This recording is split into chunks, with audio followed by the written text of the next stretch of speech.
Hi, Barbara. Hi, Christopher. Hi there, how are you today? Doing all right. Just kind of back to back today. Eating lunch, Enjoy, enjoy. a little bit of mac and cheese, microwavable.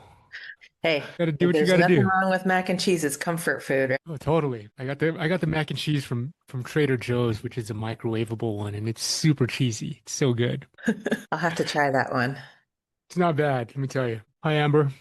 Hello. So what did you get from Trader Joe's? Microwavable mac and cheese, Nice. which is usually for my kids, but I work from home, so I'm like scrambling upstairs between meetings to like figure something out. And this is what I came up with. I was just saying how I kind of like it better than the out of the box mac and cheese. It's so much more cheesier. So we'll just let folks trickle in. I got a hard stop at the bottom of the hour. So if you guys have any questions, scenarios, whatnot, happy to dive right in. Barbara, is this your first time here? This is my second. So last Second. week Okay. I was more of a passive Okay. listener, and Amber was the one who kind of told me about this group. So from our JSC interactions with Never Search Alone. So I found it interesting last week. So and actually this week I have a very specific question related to just my situation, and I don't know if that is appropriate or not in this environment, or if you like, if I just describe it and then you say yes or no and go from there. I mean, if you're comfortable sharing it, I'm sure it's probably not hyper Okay. hyper unique to you. Okay. So I actually am preparing for yet another first round interview this afternoon. So I'm very excited by that because I'm actually getting interviews, but Nice. I'm not getting beyond the first round. And I know, and I'm a sales and marketing person. And one of the roles that I interviewed for last week, and I'm still waiting to hear about second one, is they have a personal revenue goal of $4 million. All the sales that I have managed are savings because I've contributed to the bottom line. But for example, I worked on The Price is Right for 13 seasons, and that's getting award prizes in exchange for advertising. So I saved $2 million per year with the contracts that I negotiated. Working for a concierge company, my team sourced added value benefits for our members, like upgrades at hotel, complimentary gifts at, a retailer, discounts and those types of things. Because what it would do would drive requests, which is what our business model was, a pay per request model. So again, Okay. savings. And they were like, well, what is the largest revenue target you've ever had? And I've never had a revenue target because it's always been savings or based on a volume of requests. How do you answer a question like that? So I just want to make sure I understand the question, the situation. So you're applying to sales positions, and typically the paradigm is how much sales did you generate, Correct. right? But in your role, it's kind of inverted in some ways because it's not really sales, but it's saving the company money. Money. But you still have to you still have to convince and negotiate a partner to give you something in exchange for the types of services that you're providing.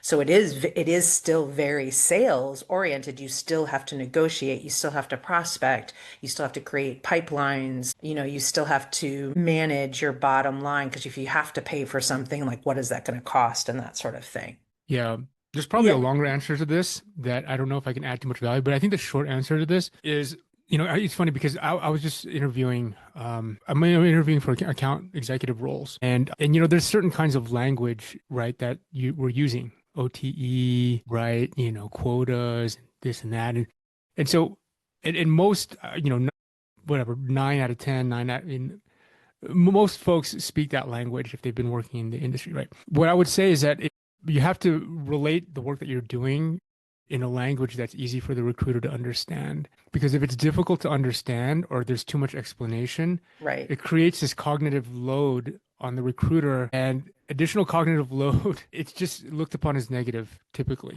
even if it's subconscious, right? Yeah.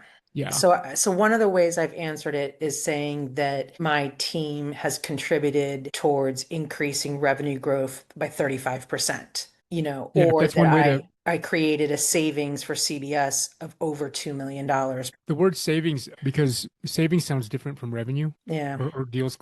maybe it's a deals closed kind of Deal, thing. okay, deals closed worth 2 Yeah. million over. Oh, I like that. Deals closed, Valued valued at at. Okay. X. Yeah. Okay. Thank you. See, thank you. I Yeah. appreciate that. I will not take any more of the floor because I see other people have answered and I know you have a hard stop in just over 20 minutes. So I thank you. hope this is helpful, Barbara. Yes, it was. I like the value add and deals closed. That's very helpful. Anyone else? A interesting situation. And Barbara, one other thing, just based on like what Eric was saying, maybe also like negotiated and closed deals that like drove top line and bottom line growth by X% or blah, blah, blah dollars and just lump. I mean, because savings is bottom line. So True. Okay, that's a good one too. Thanks, Amber. yeah, because when I think of savings, I think of like operational improvements, which isn't what you were doing. Right. Okay. Yeah, and just- Oh, go ahead. if I could just add to that real quick, Amber, Barbara. So, they talk about this in marketing, right? If you confuse, you're gonna lose. You're gonna lose them, right? And if they have to ask too many clarifying questions and they're still not getting it, they're gonna kind of feel a little bit stupid, right? Like, oh, I don't understand. Yeah, and I definitely didn't go into a description of what I did, because you're right. Like I've done that in the past of doing too much detail and instead just was like, here's a 35% number, here's a $2 million number, but I think I still didn't use the right words. Yeah, yeah. And Eric, just for context, Barbara does like partnership marketing, so negotiating like big deals for like loyalty Okay. programs. And I guess part of it is just analyzing who you're talking to, because if they have a background in that, or you feel like they're receptive or they kind of understand what you're talking about, kind of go into the details to the extent that it's appropriate. But if they don't, you're going to spend a lot of time educating them and they might even be resistant to it, right? So depending on the person, right? Some folks want to learn more. Some folks are like, ah, this doesn't make any sense to me. I'll just move on to the next, whatever, the next interview, the next candidate. Right. No, good point. Thank you. If nobody else had a question, I had a recruiter who I've worked with in the past who reached out to me about a role that I'm actually pretty excited about, and I'm excited about the company. They do a bunch of cool tech. The interview was a little bit off, not the one with the recruiter, but with and it's a startup. So I met with the head of one of the founders just for like basically a culture check type interview, which isn't uncommon. But we were both having, like, she was late because she was having technical issues. At one point, my Wi-Fi got kind of choppy. So and she was wanting a much more exploratory conversation, which was fine. I feel like I did okay, but I don't feel like I hit it out of the. This is kind of a cultural interview, you said? Yeah, and it was hard because like I said, like there were also like tech issues where both of us were like, I'm sorry, can you repeat that? My Yeah. Wi-Fi. So the recruiter, I told all of this to the recruiter and he was gonna reach out to them for feedback on that, because he was also like, yeah, this stuff happens, like it sucks that it happened on your call, but like we all know this happens. And he asked me to hold off on follow-ups with them until he got feedback so that we could sort of come up with a follow-up strategy. But it's been a couple of days and I don't want to wait too long before, especially since it's like a founder and a leader of the company. I also don't want to seem dismissive of the time that they spent with me. So that's kind of something I'm wrestling with, is like I don't want it to seem like I'm going around him, but I also don't want to like seem disrespectful of her time by not sending the simple thank you. So you were basically asking the recruiter permission or for their perspective on whether you should send a thank you email. Well, I had a couple of ideas for like things kind of in the spirit of Never Search Alone, like assets that I could put together that, because of all of the like tech issues, I was a little bit worried that they may have the impression that I don't understand the product or the market as well as I feel like I do. So I was going to put together like some sort of brief or something. And he asked me to hold off on communicating until he got feedback. And so I was like, well, what about a thank you note? And he was like, give me a day or two, but it's already been a couple of days. And Do you have the he, folks that you're considering sending a thank you email to, do you have their contact info? I do, and they work. So first of all, the fact that he or she told you not to do it already or to hold off, maybe this is just my own style that sort of asks for forgiveness, not for permission, right? Because it feels like it's totally within the realm of, hey, thank you. here's my contact, I have your contact information. Thank you for the interview. I appreciate it. I apologize for whatever technical issues we might have had. All right. And so I would just typically do that anyway if you already have their contact information. It doesn't hurt. But now it would hurt in some ways because if you did that when the recruiter said not to do it or to wait, you're kind of then you're kind of going around that person and you can lose, they can compromise your whatever you're standing with that person, right? But as far as like sometimes we have technical difficulties, right? It just happens.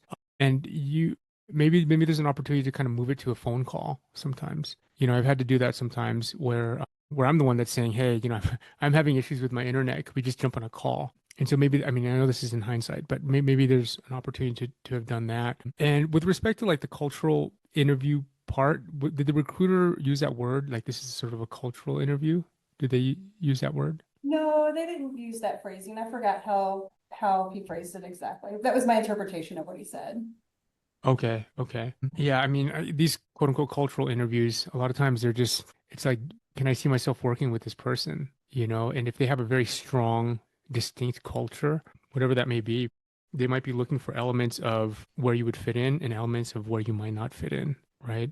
And so when you say, the interview went well or went kind of well, I get maybe my question to you, Amber, is like, how are you measuring that? I feel like so the parts where it felt, I mean, in general, I would give myself a C. Like I know the tech, but there were, in terms of like the flow of the conversation, there were just a lot of starts and stops. And again, like on one hand, I'm confident that like a certain amount of that was just like technology glitches and whatnot. But then there were also times where I wasn't quite sure the point of, not the point of the question, but like it was a very exploratory, like she did a demo of a product that they have in development and wanted me to like comment on like markets and use cases and things like that in real time. And so I don't know, I guess for me it felt awkward because I tend to like to do my homework first and then come up with ideas, whereas this was a little bit more think out loud, but I'm And more like think deep, organize my thoughts, and then talk kind of person. yeah, yeah. One thing you could do going into sort of an unstructured ad hoc kind of interview is you can ask the recruiter like what you can expect if you feel comfortable asking the recruiter that, especially if it's this unstructured, vague, culture interview. It's funny because some of these hiccups, technical difficulties or the demo's not working or whatever, although they might not be entirely like I suspect they're not manufactured, right? But that doesn't mean that they're not watching how you're reacting, right? So if you're getting stressed out because there's an internet connection. You don't know if it's your fault or their fault, but there's some sort of connection issue. They might be, chances are they're probably watching like how you're reacting to it. You know, this is especially important in like cultures where, where the culture values sort of dealing with sort of unknowns and things that are out of control and how you react and deal with it. Right? I don't know if they're trying to manufacture this kind of interview, but even if it just comes out of it like organically, they're probably to some level watching that too. Does that make sense? Yeah, So, that does. so Oh, go ahead. I think you're about to answer my question. no, I was just gonna say, so how you handle those situations? Do you look for solutions? Do you lead? Do you say, "Hey, Mr. and Mrs. Interviewer, this is not working. Why don't we just jump on a phone call?" Right? Do you defer to them? These are things that, whether consciously or subconsciously, they're probably making some note of, right? And so I know that I do that. I've done that before, right? Like, I see how people handle the situation. A lot of times I'll look if especially for leadership positions that will require leadership. I see how the person handles the situation. And if they're leading, right, if they're looking for solutions, if they're driving for, most effective and efficient use of their time and my time, right? You can never control like these technical difficulties. They just spring up sometimes. But how do we handle them, right? So again, I don't know if these are manufactured. I doubt that they are, but chances are they are probably observing how you're handling it, to some degree. Again, I would be, right? For what that's worth. Well, so I mean, in that situation, I asked if she could still hear. Like at one point, my video froze, Yeah. and so I was like, can you still hear me?" And she was like, "Yeah." Yeah. I was like, "Okay." And so I just kind of kept my personality is, I guess, is that like if it's frustrating, but we can still communicate, I tend to just push through. Also, you can check in. Another thing is to check in with them, right? I want to make sure you're getting what you need out of this conversation. I know we're having some technical difficulties. Does it make sense to, do you have a hard stop? Can we go longer? Or should I coordinate with whatever the recruiter's name is to see if we can get some extra time? Because I want to make sure you're getting what you need out of this, right? If you put their needs first and you acknowledge their needs, for me, that speaks volumes, right? So if somebody were to say that to me, because, maybe we burn 15 minutes, like going back and forth and disconnecting and whatnot, right? I want to make sure that they're getting what they need. And would that be fair at this point with these guys to maybe even just call that out when I send my note that, like, I know we had a lot of technical issues, so I just wanted to make sure that you got what you needed out of the conversation. Yeah, I mean, that'd be good. I mean, you're acknowledging their needs. You want to make sure they're getting what they need out of the conversation. Obviously, their time is valuable, I'm sure. And so they want to get, maximum return on their time. And if there was, half the time was burned because of whatever technical difficulties, maybe they didn't get what they need. So acknowledging what they need and sort of giving a nod towards that and figuring out a way that they can get what they need, and then you sort of signaling that you want to work with them and be accommodating to that. That would mean a lot to me as a recruiter or somebody that's interviewing. Yeah. Okay, cool. Thank you. Yeah. I hope that answers. No, it's helpful. Yeah, it's just one of those like few different things going on with that one, but they have really cool tech, so I would love to get to work with them. Yeah. I mean, the other question is you're getting what you need, right? Because ultimately, you're trying to gather information so you can make an informed decision about either how much time you're going to continue investing with them, or even if you're gonna, try to take an offer with them if that comes about, right? Yeah. So I did want to mention one thing because I'm really excited about this. Everybody's using these whatever Fireflies, Otter, Fathom, and they're kind of annoying in the sense that they consume this real estate on Zoom anyway. I found this new note-taking tool called Granola, and I'm not sure if any of you are using that, but you can basically field calls in more of a transparent, you can record notes and calls in a more transparent way. It's called Granola, and the note taking is amazing. So I've been using it on interviews, and the note taking is just amazing because you can do your own notes, but it also automatically takes a transcription of the recording and formulates its own notes and integrates it with your notes. Cool. So wait, you're taking notes simultaneously while it's and it's like you're taking them online and it's like looking at what you're typing or something like that and incorporating it? Yes, not in real time, not in real time, Oh, but once you write down your notes, it'll combine the two and incorporate them. it combines and incorporates them at the end of the call. Okay. But in real time, it's transcribing. Okay. And so sorry? No, sorry, I was gonna ask, so on the part where you're taking notes, is that like analogous to like just taking notes on like a Google document or something, or you're just like Yeah, typing the yeah, call? yeah. And in another window, it's transcribing everything you're saying in real time, which is not a big deal. I mean, you don't really need to do that. So what the big deal is once the call is done, it takes that transcription of the conversation, it formulates notes, and then it integrates it with your notes. And then you can see explicitly which text comes from your notes versus which text is coming from the transcriptions. I saw in a chat somewhere someone liked granola. I haven't used it. I mean, I like Fathom and I do enjoy that. I'm not familiar with Firefly, but I just kind of hit your link because I wanted to check some notes that some words Amber had said, just make certain I had typed them correctly. So another good one to explore is granola. I mean, all of these AI note takers I find them to be hugely helpful. And part of it depends on your workflow, right? So for me, when I'm interviewing somebody, I'm recording it on Fathom, but I'm also taking notes with Granola. And so which already does the workflow in terms of combining the transcription, interpretation, and notes with my notes. Because I'm not the type of person where I'll interview somebody and I don't take zero notes. Like I have to take some notes. I take far less notes now because I do try to, listen more. And I let the transcription, I let the tool do more of the listening for all the fine details. But the nice thing about Granola is that it will record basically any call you have on your desktop or laptop. So whether it's a Zoom call, Google Meet call, a phone call, like a phone call if you do phone calls on your computer. So anything that can run through the speaker can be caught by Granola. So anyway, just a recommendation. Like, and there's so many tools out there, but Yeah. as you guys are interviewing, it could be a helpful tool. So it doesn't actually come in as a tile here, similar to Fireflies. Is that what you're saying, Eric? Correct. Yeah. So I'm using Oh, Granola right now. I'm not taking any notes, but I'm using okay. Granola right now. Yeah, interestingly, there's a start of this call. I just asked ChatGPT on the best thing, and I installed just now installed before you brought up the topic on Fathom. Granola? You just installed Granola? No. I didn't install Granola. Just ChatGPT came in with like I installed Fathom, and then I was just comparing against what Otter AI and all that. As you were just talking other topics, and I'm just looking into Granola now. One question I was thinking is you were saying you still take notes. The whole objective was I was thinking like you don't take any notes. Then you made the point that saying you are that person that you can't like you still take some notes, so you want something to augment that. So that makes sense. Yeah.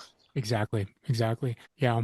Because note taking helps me remember too. It's sort of a mental Sure, of course, yeah, pause. Yeah. that's right. Thank you. Yeah, for sure. What else you guys have? I mean, I probably we connected last week speaking about it, right? So I've been like, what? It's been 2 weeks since my previous role ended. So I'm trying to obviously outreach with executive recruiters like yourself and pretty much trying to get a market assessment to see where my profile is a fit. The three things as part of JSC that been asking as well, where you think the role is be a great fit as of today, and where you think it's a stretch, and as they think what is totally out of league, right? So that's what I've been asking.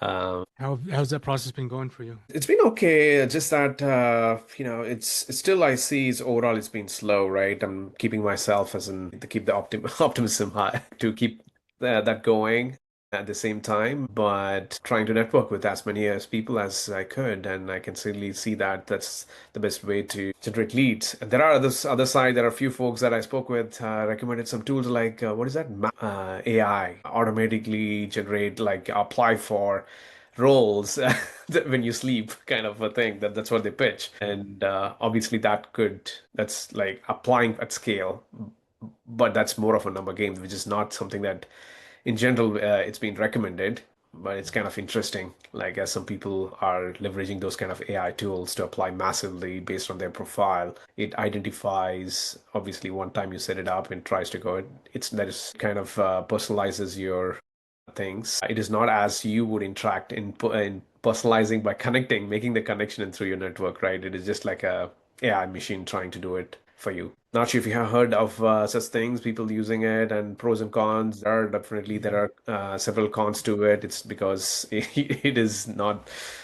I don't know if you have any thoughts on that. I mean, I haven't used them personally, but I think one of the drawbacks could be that you see this tool basically, submitting X number of applications for you each day. And if it's doing it largely automated, there's a risk of becoming discouraged. If you see that number being whatever the number is, 20, 50 a day, 100 a day, Mm-hmm. and you're getting a conversion rate of point whatever, 0.01 or something like that.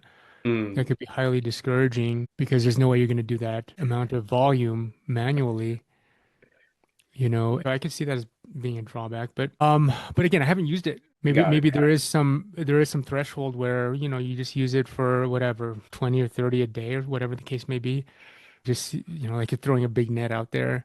But I think there's also a risk that if you rely on that almost exclusively, Oh yeah, then it's that. Yeah, I mean, it's just yeah, the family you got between. At the end of the day, who are your human brain, right? So you're trying to generate leads based on your network and trying to go there. And when you see that is things are moving slow, you start to think about: is there anything you're missing out? What are other people's doing? People doing, right? So you tend to see like, oh, is that working for anyone? You're just hearing people doing that. I appreciate Danny here trying to share. Like it looks like stride, and it's never kind of not that positive or mostly leaning on the negative side. It seems like it didn't work at all. So thanks for yeah, I appreciating see what that insight. I see what Danny's saying. There's a risk that you'll be spamming, Yeah, that's right. That's right. Right. It and looks so spamming, to be honest. yeah, yeah. I mean, I don't know what the consequences are of that. Oh yeah, Like if you're if you doing, get blacklisted in a way or like, completely. I haven't played with those platforms, those tools, but are they sending outreach messages via your LinkedIn, or they send? It seems, I mean, at least it is applying online directly and sending out with catering the personalized messages and all that directly to the through the application. Where you Okay, see these applications have this place to like tell me why you're interested, or why do you think is a great fit for this role? A message to the hiring manager, those kind of things, right? That's my assumption again. I haven't used it and haven't subscribed to it. And I heard someone posted, and like even people use ChatGPT by providing your LinkedIn. There is a TikTok video which is going viral saying if you give ChatGPT your LinkedIn profile and your resume and the targeted things, pretty much like describing your things that start, some of the companies you're targeting versus things, it kind of goes and applies for you. It's pretty much you automating the agent, creating your agent, AI agent for that, right? So, Yeah. yeah, those are the things people have been trying to do, automate the outreach and all that. Yeah. Yeah. I mean, people use it like sales, they use Sales Navigator in LinkedIn. I keep hearing that, and some automation workflow like sales tools for outreach. It was interesting to hear all kind of things people are trying. As I can totally understand the level of desperation in the market right now, with so much with people trying out several things. Yeah, it's trying to see what kind of things that people are automating even in that workflow. I mean, to that point, Apollo is a good source for like lead gen motion. And if you are positioning yourself as not necessarily a W-2 job seeker, but Mm-hmm. maybe as a consultant in a specific niche, I could see, using things like Apollo to get to the stakeholder, the decision maker, and having a Yeah, conversation, right? And if you lead with, having some expertise around a problem that they need solved yeah, versus I'm looking for a job, you might be able to that could be like a path to getting a conversation going, yeah. So Yeah, that makes sense. Yeah, I decided to come on live to say look into the face rather than I know you will appreciate what you're doing, and of course, very kind enough to do no, I that. appreciate seeing people's faces too. Rather than speaking to a person, you can feel like yes, I'm not talking to. And I just keep looking at the little hamster and the little dog. yeah, not that I'm kind Trying. of obviously I respect everyone's thing, right? So I thought at least Yeah. I show my face here. No, I Yeah, appreciate that, yeah, Rajesh. thanks, thank you. All right, guys, that's all I got today. I got a jam, No, but I have to update the calendar invite, but I'm gonna be out next week and the week after. I'm going on a 10-day silent retreat, Vipassana Nice. good for you. Wow, Good good for for you. you. That's right. I've never done anything like this in my life. I'm going to be completely disconnected. My wife can reach me with there's an emergency phone number, but I don't know who's going to come out at the end of this, but I guess you guys will probably find out when I come back. And, yeah, so Well, enjoy, and thank you so much, Eric, for your help today. I appreciate it. yeah, sure, you're Yeah. welcome, you guys. I'm happy to help with my perspective for what it's worth. So, All right. Well, enjoy the rest of your weekend and week stuff too. all Bye, right, everyone. thank you guys. Bye, Talk everyone. soon. Bye.